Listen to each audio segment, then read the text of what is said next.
안민석 의원이요. 오늘 청문회를 위해서 독일 현장 조사를 다녀왔다고 합니다. 예, 오늘 청문회에 앞서서 미리 만나보죠. 더불어민주당 박근혜 최순실 게이트 진상조사위원장 안민석 의원 연결이 되어 있습니다. 안 의원님, 안녕하세요. 네, 안민석 의원입니다. 독일에서 어제 밤에 귀국하셨어요? 어제 저녁 때 도착했습니다. 그러죠. 아니, 뭘 확인하러 독일까지 직접 다녀오셨습니까? 두 건의 그 독일 교포의 제보가 각각 달리 있었는데요. 첫째는 예. 그 정유라 소재지를 알고 있다는 제보였고요. 둘째는 최순실 독일 재산 관련한 제보였습니다. 그래서 이 두 가지 제보는 청문회에 꼭 필요한 유익한 내용이기 때문에 예. 제가 지난 주말 독일을 다녀왔습니다. 그 두 가지 하나하나 확인해 보죠. 먼저 독일의 재산과 관련된 제보. 이거는 최순실의 자금 세탁 의혹 말씀하시는 거예요? 네, 그렇죠. 지금 독일 검찰이 지난 여름부터 조사를 하고 있고요. 예, 예. 지금 한국인 3명이 이제 조사 대상인데요. 이번에 제가 독일 가서 확인을 한 거는 예. 92년에 최순실, 정윤회, 유천호라는 사람 세 사람의 명의로 독일에서 회사가 설립됩니다. 아하. 유벨이라는 회사인데요. 예. 이 이후에 한 10개의 페이퍼 컴퍼니가 올해까지 만들어집니다. 10개. 우리가 알고 있는 거는 비덱이라는 회사 통해서 자금 세탁했다. 이 정도 지금 알고 있는데 그렇죠. 그거 말고 한 10개가 더 있어요? 예. 예, 비덱하고 WK 말고도 예. 더 많은 회사가 만들어졌다가 파산했다가 이런 과정을 겪는데 소위 말해서 자금 세탁을 위한 페이퍼 컴퍼니인 것이죠. 그렇군요. 그 규모는 약 수천억 대로 추정이 되는데요. 수천억 대요? 네. 최순실은 이제 92년부터 독일을 제집 드나들듯이 하면서 돈 세탁을 하는데요. 예. 재밌는 것은 2006년, 2007년 그때가 이제 대선 직전이죠. 예. 그리고 12년 이때도 대선 직전이에요. 그렇죠. 독일의 이 페이퍼 회사로부터 큰 규모의 돈이 빠져나갑니다. 큰 규모의 돈이? 이 돈이 대선 자금으로 연결되지 않았는지 그런 의심을 하고 있고요. 아하. 자, 그래서 이것은 검찰이 이제 독일 검찰과 공조해서 예. 조사를 해야 될 텐데요. 특히 저는 삼성이 최순실에게 상납한 방식은 저는 독일로 보냈을 거라고 보는데요. 이 액수가 지금 알려진 35억, 예. 비덱에 보냈던 35억, 이거에 한 저는 훨씬 더 많은 액수라고 보거든요. 훨씬 더 많은 액수일 거다. 네. 이거를 이제 조사를 해야 되는 것이죠. 근데 지금 90년대부터 이렇게 페이퍼 컴퍼니를 만들고 자금 세탁을 시작했다고 하셨어요? 그 규모가 수천억 대에 이르는. 왜 90년대입니까? 그러니까 그게 이제 최태민 씨가 당시 살아있을 텐데요. 예. 최태민은 92년 요 시점은 당시에 김영삼, 김대중 두 분 중에 한 분이 이제 대통령이 될 거라고 보던 시기 아닙니까? 예. 그러면 문민정부가 들어서게 되면은 자기들이 가지고 있는 이 재산에 대한 추적과 또 몰수 그런 것들에 대한 두려움이 있었지 않겠습니까? 그래서 이 시기하고 최순실, 정윤회가 독일에 92년도에 이 회사를 설립한 시기하고 이제 맞거든요. 예. 그래서 이건 우연의 일치라고 보기에는 어렵다고. 문민정부의 탄생과 함께 돈 빼돌리기를 시작했을 거다. 근데 지금 알려지기로는 그 전두환 전 대통령이 박근혜 당시 영애한테 준 6억 원이 아마 최 씨 일가의 종잣돈이 됐을 거다. 이렇게 우리가 알고 있었는데 6억 말고 박정희 대통령이 부정축제로 모아둔 상당량의 재산이 비밀리에 최 씨 일가로 넘어갔을 가능성 이런 것도 혹시 생각해봐야 되는 거 아닌가요? 당시 중앙정보부가 계산한 재산 70억이거든요. 이게 요즘 계산하면 5천억 되는 규모인데요.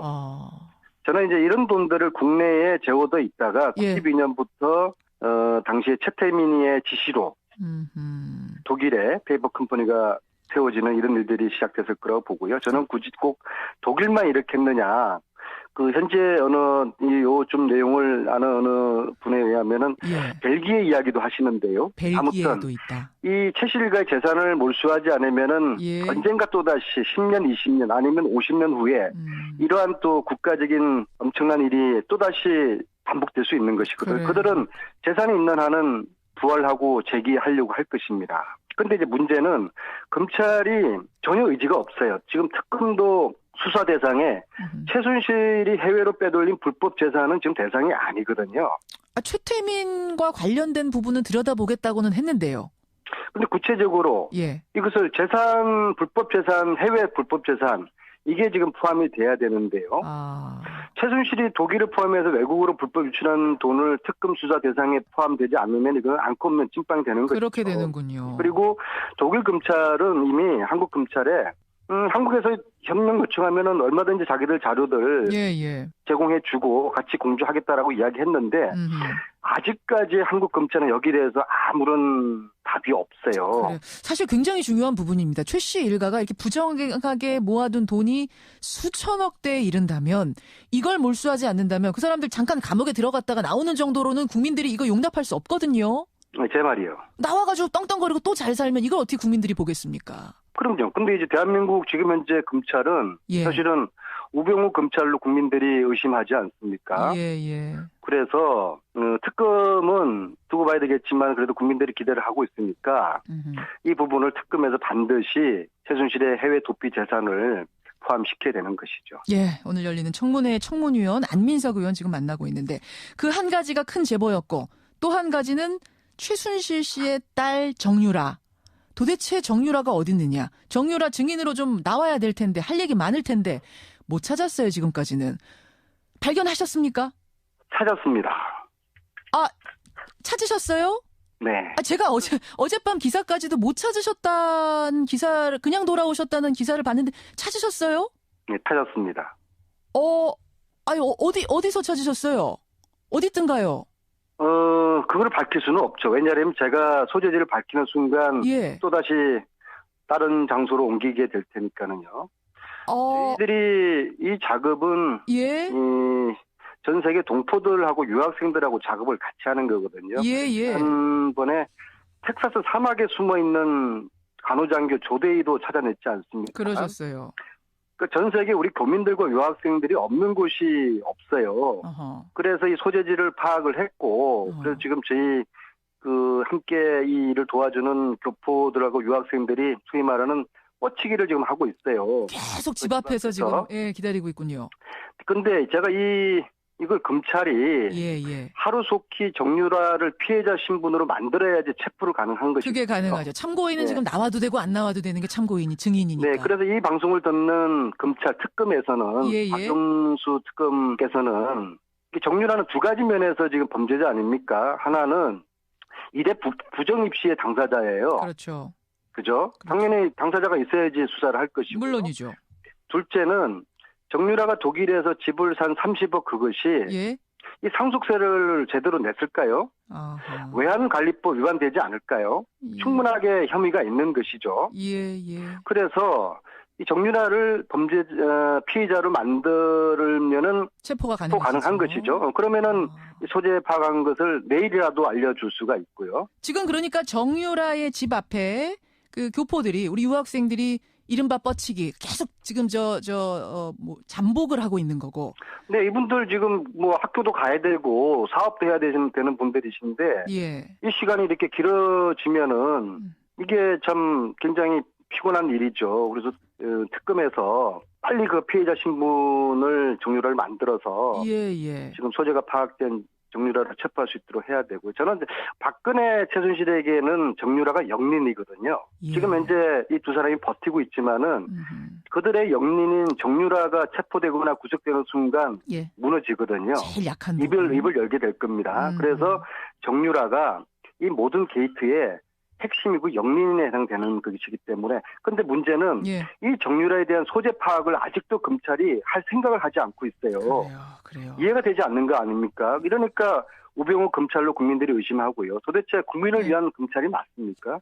정의를 위한 검찰이 맞습니까? 그러니까 특검은 오늘 당장의 정유라 소재 파악을 위해서 체포를 위한 피해자 신분을 만드는 이 작업을 대한민국 똑똑한 검찰이 마음만 먹으면은 하루 만이면 하거든요.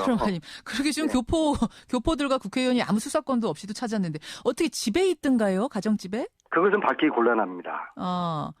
거기 안에 정유라가 있는 건 맞습니까? 얼굴은 못 보신 거예요? 정유라 소재지를 파악을 하고 있다는 것만 말씀드리겠습니다. 아니, 얼굴을 혹시 못 보셨으면 빈집일 수도 있잖아요. 그렇지 않습니다. 얼굴도 확인하셨군요. 그 교포들이든 의원님이든. 검찰에게 피해자 신분만 만들어주면은 당장 체포할 수 있다는 것 정도만 말씀드리겠습니다. 확실한 거군요. 알겠습니다. 이제는 특검의 검찰의 의지네요. 의지의 문제. 네. 그래요. 알겠습니다. 안민석 의원님. 그나저나 미국까지 가서 만나려고 했던 그 청와대 간호장교 조대위. 네. 청문회에 본인은 나오겠다라고 의사를 표현했는데 아직도 군에서는 뭐 정확치 않다 나갈 수 있는지 이거 어떻게 되는 겁니까? 오늘 이제 세월호 7시간 청문회인데요. 예, 조대위가 불출석하겠다는 거 아닙니까? 불출석으로 결론 났어요? 네, 그래서 저는 4월 16일에 당일 주사 바늘을 꽂았을 가능성이 더욱 높다고 보고요. 안 나오는 걸 보니. 그리고 이제 22일 날 오겠다고 추석하겠다고 하는데요. 예. 저는 이것도 믿을 수가 없어요. 아마 교통사고로 위장을 하거나 내지는 수술 이런 다른 핑계로 오지 않을 거라고 저는 보고요. 아하. 조대위에게 제가 부탁드립니다. 바닷물 속에서 엄마 아빠를 부르면서 죽어간 세월호 아이들을 생각하면서 용기를 내십시오. 그래요. 용기를 내달라. 알겠습니다. 조대위도 나와야 하고요. 우병우 수석도 나와야 하고요. 정유라도 나와서 부디 국민 앞에 진실을 밝히는 길만이 유일하게 지금 사죄할 수 있는 길이라는 거 명심했으면 좋겠습니다. 안민석 의원님 오늘 청문회 잘 지켜보겠습니다. 고맙습니다. 네, 수고하십시오. 예, 더불어민주당 박근혜 최순실 게이트 진상조사위원장이세요. 독일을 다녀온 안민석 의원이었습니다.